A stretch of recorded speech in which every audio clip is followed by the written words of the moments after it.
Friends, मेरे पास OPD में काफ़ी बार मतलब मोस्ट ऑफ द ओपीडी में से करीबन करीबन 20% ओपीडी है वीनस अल्सर की। अल्सर यानी कि पैर की जो एंकल वाला एरिया होता है, या तो उसके अंदर की तरफ या उसके बाहर की तरफ कोई घाव नासूर बन जाता है, उसको हम अल्सर बोल रहे हैं, उसकी ओपीडी है।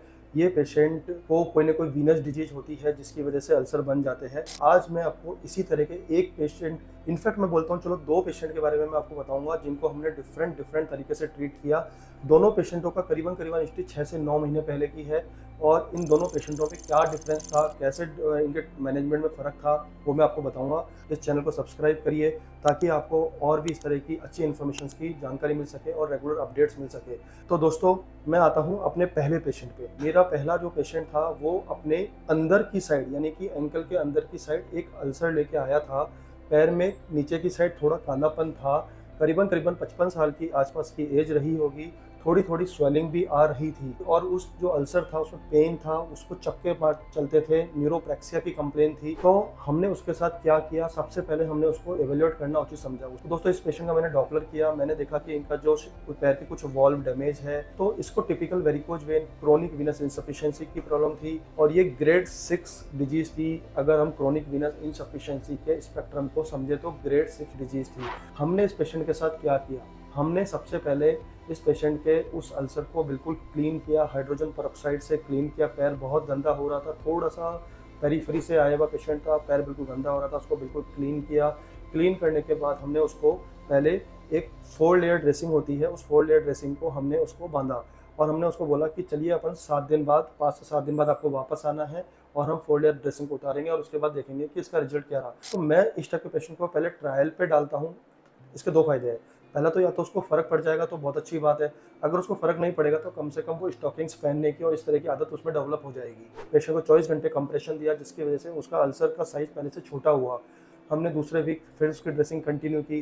तो हमने मतलब जस्ट फॉर उसकी काउंसलिंग जो हुई उसके आधार पर उसने बोला, सर आप मैं बार नहीं चाहता, आप तो एक बार इसका ऑपरेशन कर दो। तो हमारे पास 2 ऑप्शन थे ऑपरेशन के। एक तो था ग्लू से मतलब वेन को बंद कर दिया जाए, जो कि वीनासील के नाम से आता है, जिसमें कि ग्लू से पूरी वेन को चिपका दिया जाता है। दूसरा ऑप्शन था लेजर एब्लेशन।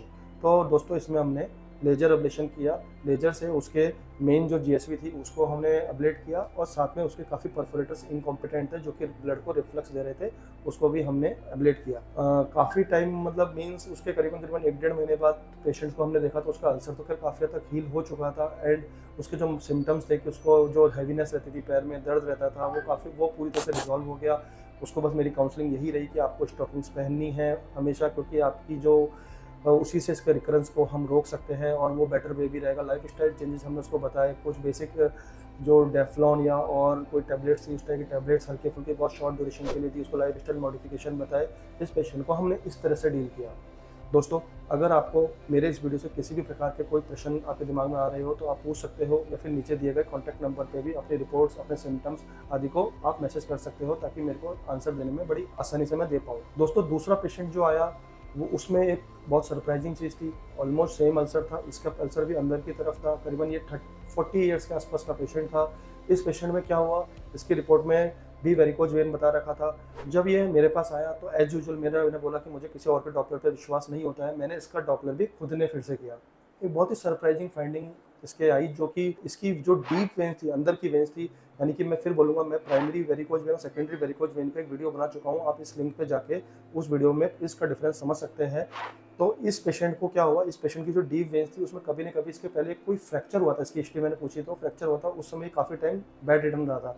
तो उस पूरी ड्यूरेशन में इसकी डीप वेन्स बंद हो गई, और डीप वेन्स बंद होने की वजह से इसकी जो ऊपर की जो ग्रेट सेफेरस वेन है वो उस काम को करने लगे। यानी कि जब डीप वेन्स बंद हो जाती है तो ब्लड को ऊपर लेके जाने के लिए जो अपनी स्किन की वेन्स होती है वो थोड़ी फैल जाती है, वो उस काम को करना चालू कर देती है, जिसको कि हम सेकेंडरी वेरिकोज वेन बोलते हैं। तो इसको आइडेंटिफाई करना बहुत जरूरी है। तो इस पेशेंट को मैंने काउंसलिंग किया कि तेरे को गलती से भी तेरे को लेजर वाला या विनासील या किसी भी तरह की सर्जरी करानी ही नहीं है। फिर हमने इसके साथ क्या किया, हमने इसके वही 4 लेयर ड्रेसिंग बांधी।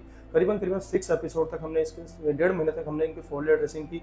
ऑलमोस्ट अल्सर पूरा हील हो गया, लेकिन मुझे लगा कि एक पतली सी वेन थी जो उस अल्सर में ड्रेन कर रही थी।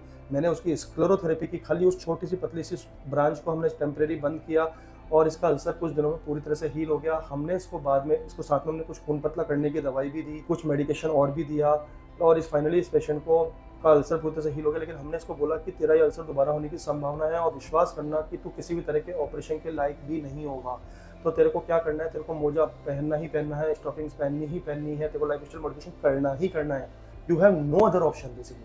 तो दोस्तों देखा आपने, एक में प्राइमरी वेरिकोज वेन है, एक में सेकेंडरी वेरिकोज वेन है, एक में हमने लेजर की सर्जरी की, दूसरे में हमने किसी तरह की कोई सर्जरी नहीं की। दोनों पेशेंटों में पोस्ट प्रोसीजर केयर जो करनी है वो करनी है। स्टॉकिंग्स आपको पहनना चाहिए, आइडियली वो करना चाहिए। दूसरे वाले की दवाई थोड़ा काफ़ी लंबी चलनी है, पहले वाले की कोई खास दवाई नहीं चलनी है। तो दोस्तों ये पूरा एक स्पेक्ट्रम है वीनस अल्सर का। तो दोस्तों मैं आपको यही बोलूँगा कि अपने बीमारी को पहचानिए। अपने कभी भी इस तरीके को वीनस अल्सर टाइप का कुछ हो तो आपको अपने नियरेस्ट इंटरवेंशन रेडियोलॉजिस्ट से मिलना है। अगर आपको फिर भी कहीं से सेटिस्फेक्शन नहीं मिल रहा हो तो आप हमारे से वीडियो कॉलिंग पर टेली कंसल्टेशन ले सकते हैं, या फिर मेरे नीचे दिए गए नंबर पर अपने रिपोर्ट्स को शेयर कर सकते हैं, अपने पैर की फ़ोटो खींच के भेज सकते हैं। मैं उसका रिप्लाई करने की पूरी कोशिश करूँगा। दोस्तों मैं पहले भी वेरिकोज वेन पे, डीवीटी पे, वेरिकोसील पे काफ़ी वीडियो बना चुका हूँ, आप उनको देखिए। तो दोस्तों ध्यान रखिए, स्वस्थ रहिए, सतर्क रहिए। जय हिंद।